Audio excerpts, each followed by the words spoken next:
Hi, I'm Emma. The rich are stealing from us. Why are 90% of people poor and getting even poorer? I'll explain. Why do 90% of people remain poor? In this world, everything is different.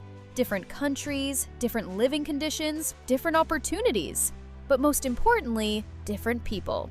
Every person is shaped not only by themselves, but also by their environment and their ancestors.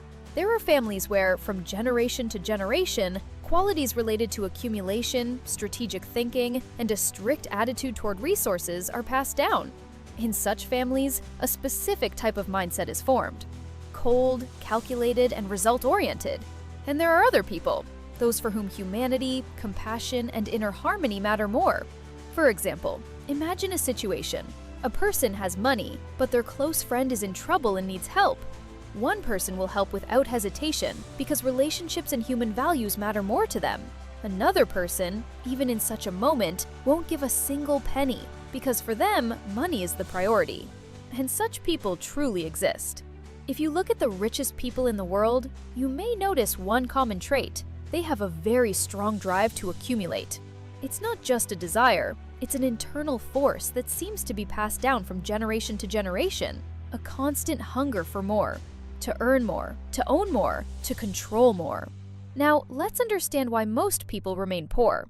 One of the reasons is that they choose a different path. Their ancestors chose not wealth, but a calm, stable, and, in their own way, happy life. A life made up of simple things: a home, a family, maybe a car, a small yard or garden.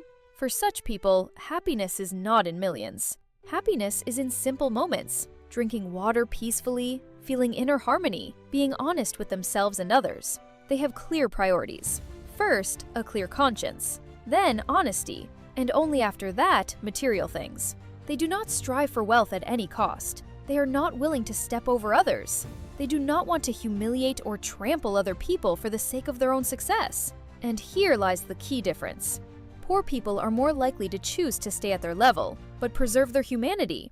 Wealthy people, on the other hand, are often willing to sacrifice that in order to achieve their goals. This is the fundamental difference in mindset. I will tell you one idea that may seem unusual. Perhaps you have rarely heard it, or maybe never thought about it at all. Listen carefully. There is a belief that a truly kind person and an extremely wealthy person is a rare combination, almost an exception. Why is that? Because when a kind person starts earning and accumulating money, they naturally want to share it. They help their loved ones, support friends, donate to charity, and do not ignore those who are in need. For them, money is not only a means of accumulation, but also a tool to help others. And here lies a paradox. By constantly giving away part of their resources, such a person slows down their own growth. They do not focus solely on accumulation. They share their opportunities with others. Now let's look at the opposite side. There are people who put accumulation first. They know how to set strict priorities. They do not get distracted by other people's problems, do not spend resources where they see no benefit, and always think about results. Such people, as a rule, grow faster. This does not mean that all wealthy people are bad, but it does mean that the path to great wealth often requires cold calculation, discipline, and the ability to say no even when it is difficult. In the modern world, we often see large fortunes accompanied by public charity, but it is important to understand. Sometimes this is part of an image, part of a strategy. Some of the help is truly sincere, while some of it is a tool for influence and reputation. Now imagine yourself. You start earning money. You begin to have income and opportunities. And around you there are people. Among your friends, relatives, and acquaintances, there will always be someone who truly needs help. Sometimes it's not just one person. Sometimes there are several. And here a choice arises. If you are a normal, kind person, you won't be able to simply walk past. You will help. Maybe not everyone at once, but at least those who are truly struggling. And this is natural. But at that moment, you are spending your resources, time, money, and energy. And that is why a kind person, as a rule, grows more slowly. Whereas a person who is fully focused on results, accumulation, and their own goals grows faster. They do not spread themselves thin. They do not divide their attention. And in the end, we arrive at a reality that can be observed today. Most financial resources are concentrated in the hands of people who know how to act decisively, rationally, and strategically. This does not always mean the absence of kindness, but it almost always means prioritizing results over emotions. And that is why, before idealizing the richest people in the world and making them your role models, it is worth asking yourself, what path did they take? What decisions did they make? And what did they have to sacrifice? Because behind great wealth, there are almost always difficult choices. And in the end, every person decides for themselves who they want to be.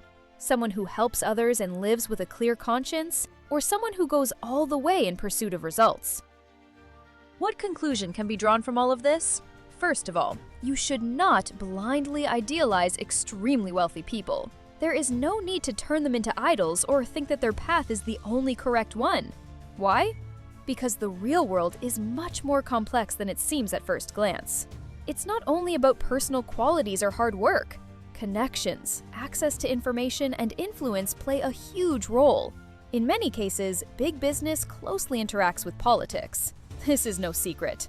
Entrepreneurs have connections with officials, and officials have their own interests in business.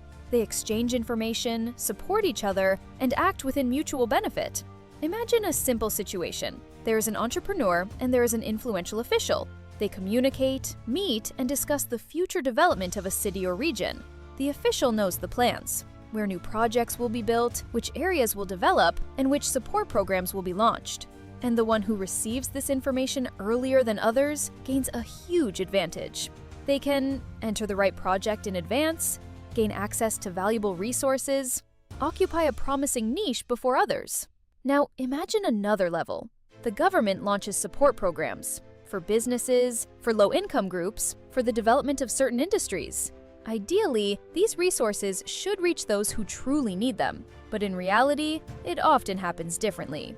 Those who have access to information, connections, and opportunities are the first to use these programs. They know how to properly prepare documents, understand how the system works, and use it to their advantage. As a result, an imbalance appears. Resources that were meant to help the weaker are partially captured by stronger and more prepared players. And this creates the effect we observe. The rich become even stronger, while it becomes harder for ordinary people to move forward. It is important to understand, it is not only about bad or good people. It is about the system, the rules of the game, and access to opportunities. And yes, such processes can increase inequality. Over time, large players build teams, connections, and structures. They grow not only in money, but also in influence. A network of people appears who work together and strengthen each other. It becomes like an expanding system. More resources, more people, more control over different areas. And the bigger this system becomes, the harder it is for a newcomer to break in without knowledge, strategy, and an understanding of the rules. Main idea? Do not blindly copy or idealize someone else's path.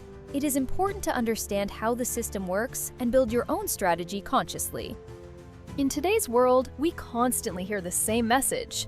If you are poor, it's your fault. If you are not successful, it means you are weak. If you were stronger, you would have already achieved results. But the truth is much more complex. Life is not only about personal effort, it is also about the system we live in. Access to opportunities, information, and resources. And when a person is constantly told that everything is their fault, it starts to create psychological pressure. That is why today so many people face stress, burnout, and depression. People lose motivation because they feel like they are playing a game where the rules are not in their favor. When resources and opportunities are distributed unevenly, it creates pressure on the majority.